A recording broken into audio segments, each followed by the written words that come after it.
Our guest today is founder and program director of Comunidad 365, the largest independent Spanish-speaking Dynamics 365 group in the world, where he's also an active speaker, trainer, and writer. He's one of the friendliest MVPs I've met in the community. It's my pleasure to introduce Pablo Peralta, all the way from Uruguay. For full show notes, visit nz365guide.com/96. Now let's get on with the show.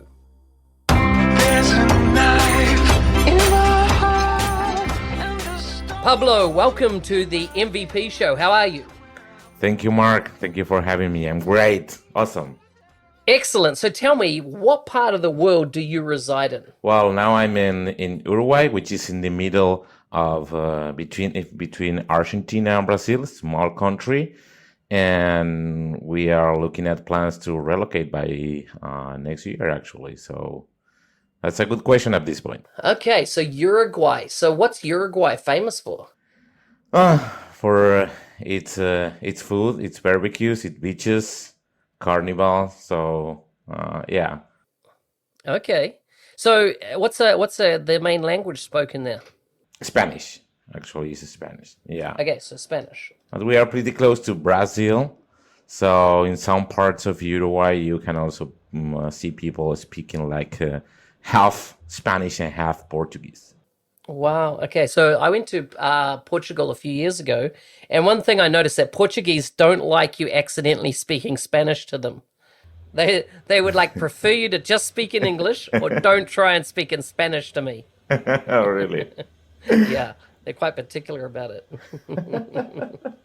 What I couldn't get over, is that, because prior to going to Portugal, I'd spent almost 2 months in Spain, and I found Spanish people often don't know necessarily a lot of English because, Spanish is I think it's used more around the world than even English, right?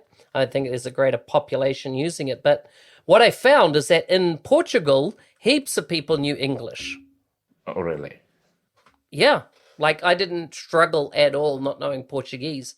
And a taxi driver said to me that the reason it is that in Spain, if they want to watch American movies or anything, they get overdubbed from a voice perspective.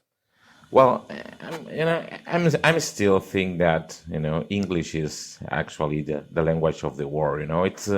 It opened me to so many doors. And I could even imagine living and working in this profession without being able to communicate in English. I don't feel myself I'm great in English. It's still my second language, of course. But I think that everybody should learn it, and actually, my children are also learning it. So yeah, it's definitely a no-brainer. But what was interesting is that they're saying in Spain is that because they're overdubbed in Spanish, people don't need to learn English. But in Portugal, because it's a smaller country, they just have everything with English subtitles. So therefore, if you want to enjoy the movie to the full extent, you got to learn English. So he said kids from a young age learn English off the movies. Interesting, eh? Yeah, it is, and it makes sense. In smaller markets, you have to find more opportunities outside. Uruguay, for instance, is a small country, so most of the services part are there. There are tons of contact centers and tons of kind of outsourcing services from here. Actually, technology is it's one of the greatest industries here. Software in special. So yeah, and all of that is or most of it is English related. So you mentioned food. Is barbecue kind of the big thing that you do on the weekends? I used to. Yeah. I still enjoy it, but mostly maybe my father-in-law, prepares that, and I most now on the side of just enjoying the table and enjoying the time, with spending time with playing with my kids and that kind of stuff. While my father-in-law is cooking.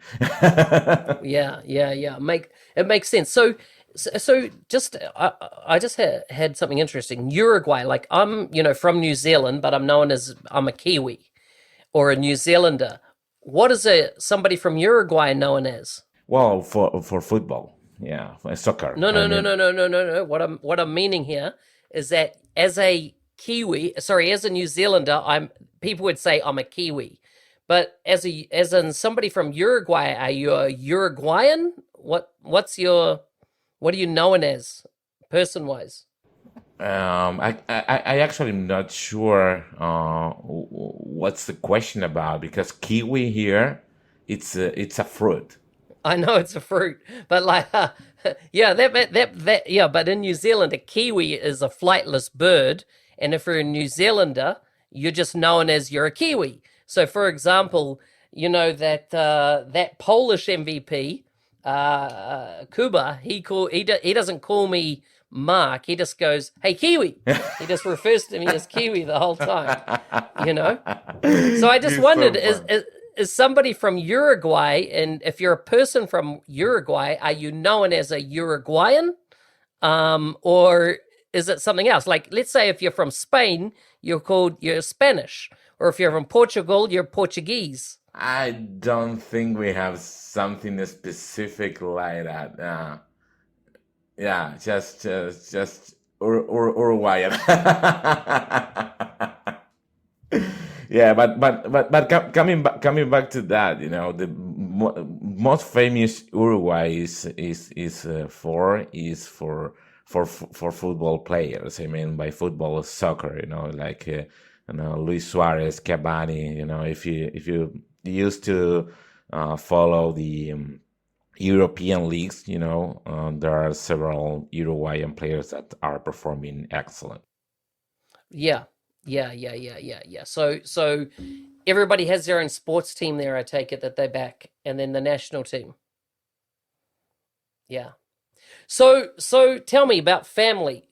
What have you got family wise? And if you're thinking of moving, is everybody moving with you to wherever you're gonna go? Yes, yes, that's the idea. That's the project we have for next year, and we are pretty excited for that. And I'm speaking about my wife. We are married since 10 years this month, and three kids. It's 17, 9, and 3. Wow, Yes. wow, that's a big spread. So I don't get bored. Yeah, I have to wake up very early in the morning to do my stuff. Yeah.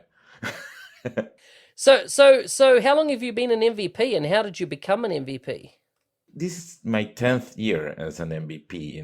I was first prized in 2010.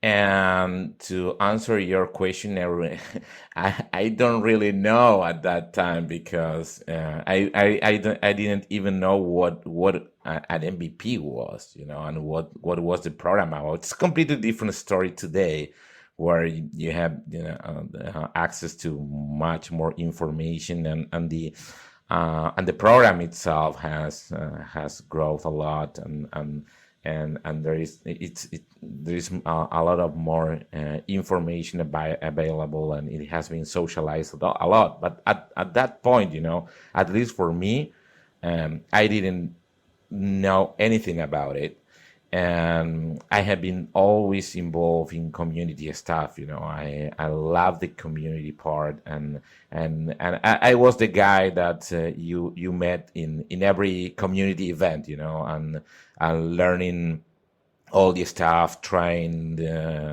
everything, every new technology, Microsoft related mostly, and I have been involved always in community stuff, and then I started to make some blogging, make some stuff, but really just to share information. And I did some in English, and then I realized, there were tons of people, Spanish speaking, that needed the same help, and why we didn't have a community in Spanish, and why we didn't try to get together all of those who were passionate about the same stuff in that time. And I was starting with Dynamics CRM at that time, and there were very few, if known information in Spanish about it. So we were very few were talking about it at that time. And then someone from Microsoft arrived to me, just asked some data. I trusted him because I I seek in LinkedIn, and it was from Microsoft, so I gave that information, and then I received that prize. So I then started to realize what was it about, and it has been an amazing journey. So being an MVP gave me so much to my life, so much to my professional growth, so many friends like at this point. So, I'm very grateful for that. It's so good. So tell me about this massive Spanish community. What's it called that you've set up that is all focused around, Dynamics 365 and the Power Platform, but what do you call it and where can people find it if they're interested in getting involved? Well, now it's part of D365 UG, so that's also amazing because we are now part of the official user group for Dynamics. So you will find it under d365ug.com/es from Spanish, and that's our new home. And you will find there, the forum, upcoming webinars, academy trainings, next conferences, chapter meetings, hang out with your tribe locally with your chapter. So every goodness we have from the user group, now we have it for Spanish. Excellent. So how long ago did you become part of user group communities? Since this year, actually. So yeah, it has been a very busy first quarter, migrating all the stuff, from the previous site to this new site. We are still, migrating some more legacy stuff, let's say it like that. But since this year, you can officially, that's the way to get connected with your community if you speak Spanish. Yeah, awesome, awesome. And so just to give us an idea, what you had over 6,000 members in that Spanish community, is that right? I think maybe more right now. If you put it together today, it's more not only Dynamics, it's also Power Platform. So yeah, maybe it's much bigger than that. Is incredible, incredible. And so some of the other data that I see there, you've got over 2,000 odd blog posts and over 1,000 videos in Spanish. Wow. That's true. So, yeah, of course, we are not migrating, more than 1,000 videos because that would be crazy, and there are already stuff that doesn't make sense because the technology has evolved so much that migrating something from maybe 2014 or 2015 doesn't make sense. But if you put it together, it's tons of content, and almost all of it in Spanish. Yeah, just maybe some exception. So tell me, what area do you kind of specialize in as an MVP? Are you on the developer side? Are you on the architecture side? Functional consultant? Do you run your own business?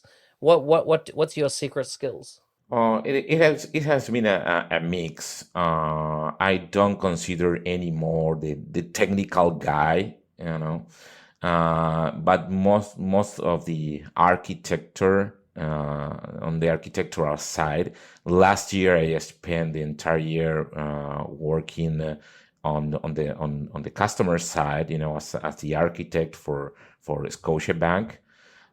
So it was a big implementation project, and I played the role, inside the customer. So that was fantastic, and that was my last consulting role because fortunately, from this year. I'm dedicating full time to community, to provide community, amazing content and amazing opportunities to get together, like the events, like the conferences we are organizing, in Mexico, in Spain, in Brazil. So yeah. Wow, very good, very good. And that bank that you said you worked for, was that a bank located in Uruguay or outside Uruguay? Yeah, yeah. It was a local bank, and that was a role I was pretty much eager to do because I played the role of a partner in many years. So I really wanted to experience the role from the customer side, and I learned so much. That was really fantastic, and actually, being the counterpart of the partner, and we speak pretty much the same language, yeah, because I knew what really matters for the partner, and try to help to balance each stuff, balance the customer requirements, balance the vision and scalability for the platform that I really want to provide to them, and at the same time trying to balance, how much effort, time, and customizations it would cost to the partners. So to put it all together and make the right balance. What do you think is the biggest value of being an MVP? In other words, how has it impacted you specifically over the last 10 years? Well, it's a deep question because I believe in being an MVP as a way of living. Actually, it's not about the price. It's not about if you are finally recognized or not by Microsoft or whichever your vendor is. Um, of course, that's fantastic, but I see that as a consequence of a series of habits that you incorporate for yourself, as a series of strong beliefs that you incorporate for yourself, and as a series of having the right attitude about sharing with your community, about openly trying to help people in solving their problems, and actually as a way of growing every day of your life, of your career, trying to be a better you every day, learn every day. And I'm speaking here not only the technical stuff, but also in your personal growth, in saying, okay, I want to be better. I want to grow. I want to create positive impact for those who are around me.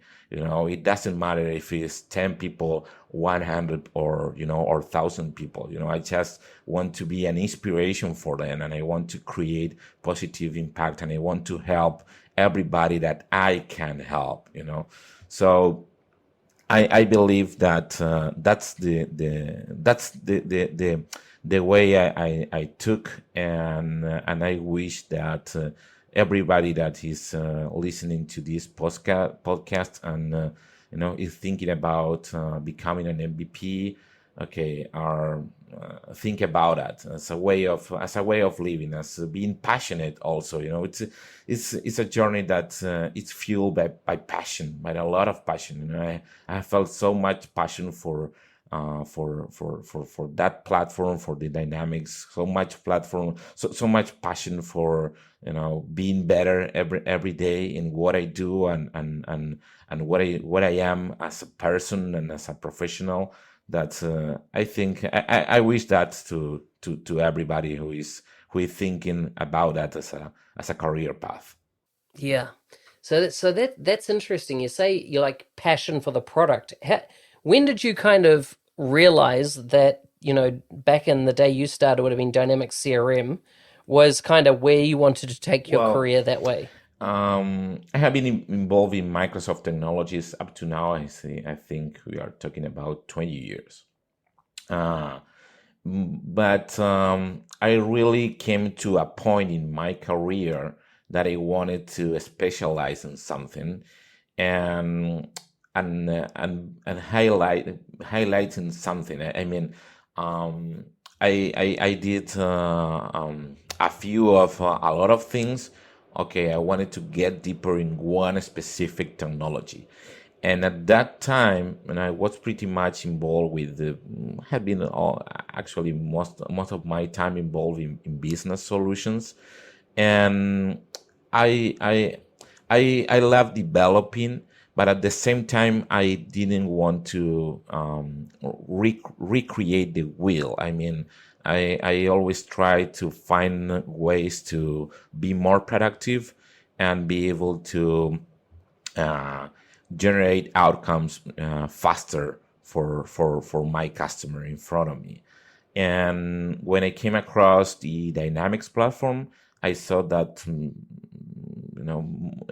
anybody wasn't aware of it, mostly at that time, and wasn't paying attention.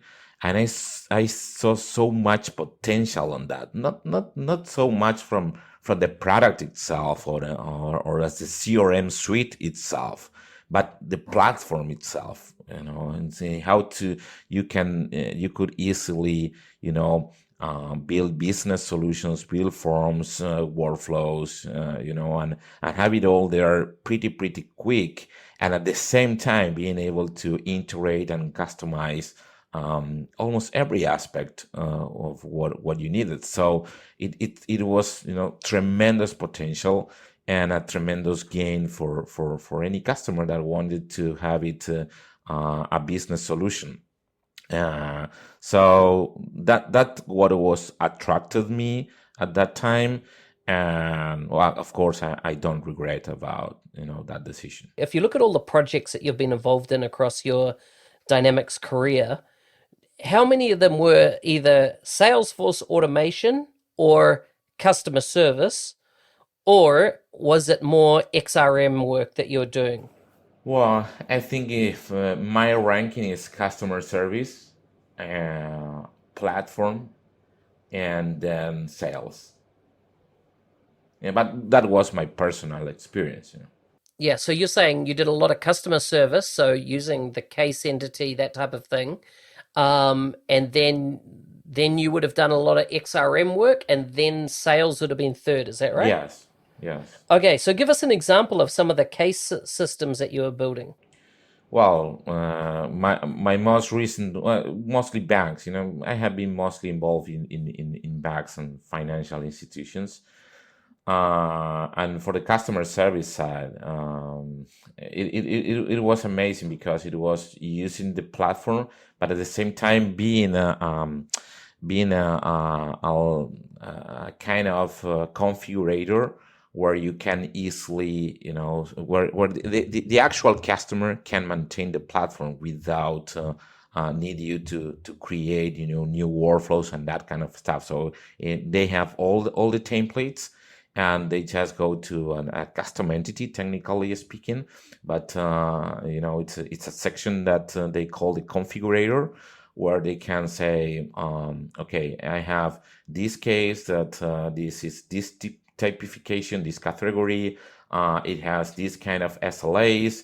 It has to go. This is the first area. Then this is the second area. This is the third area. And that kind of stuff. And just they push a button, and that's it. They have the new circuit, the new workflow, the new all already in place. So coming to that kind of solution, for me, it was, I did that in the past for other couple of customers.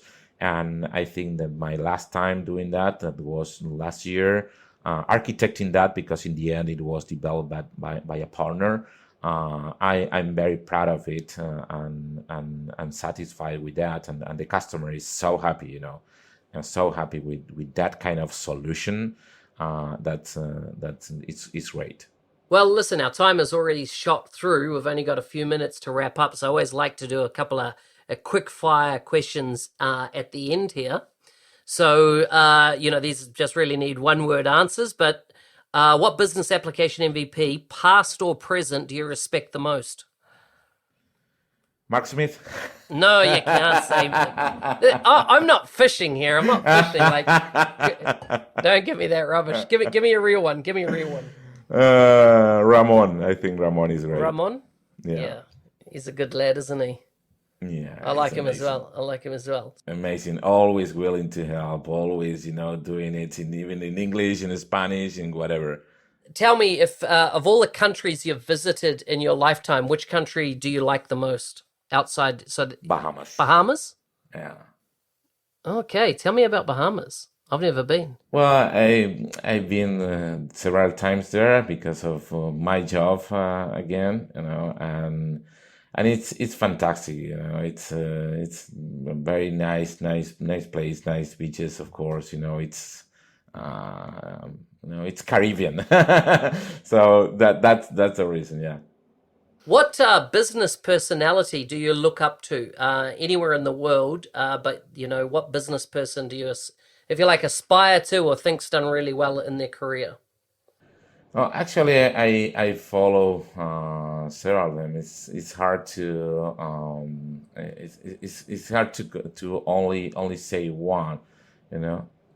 Yeah, so John Maxwell is one that I used to read. Yeah, Ray Dalio, Tony Robbins as well, but not so much fun. But there is another one that is in Spain that is Sergio Fernandez is his name, and it's he's doing fantastic as well. Pablo, it's been awesome, chatting to you. Before you go, if people want to connect with you online, where can they find you? Well, in LinkedIn, so it's in LinkedIn.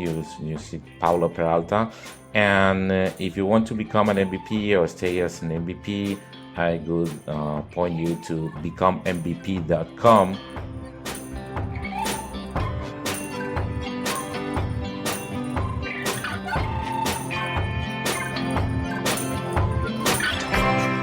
Hey, thanks for listening. I hope you've enjoyed listening to this episode, and if you did, I invite you to subscribe to the podcast and smash the social media button to share the content with your friends. For full show notes, go to nz365guy.com/96. See you next week.